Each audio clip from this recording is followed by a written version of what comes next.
அக்கா என்னக்கா நீ அக்கா கெஞ்சிக்கிட்டு இருக்க? இது ஏன் தப்புக்கா? நீங்க எல்லாரும் கிளம்புங்க, நான் பாத்துக்கிறேன்.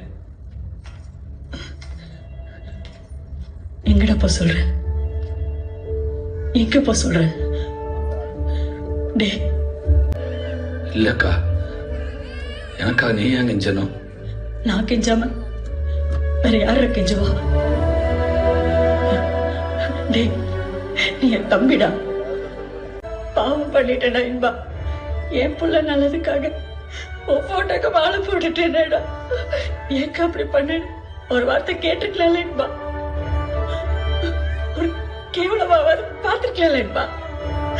இந்த அக்காவை அவ்வளவு பிடிக்குமாடா? இல்ல இந்த அக்காவை வேணானே முடிவு பண்ணிட்டேடா. அக்கா அப்படிலாம் பேசாத அக்கா.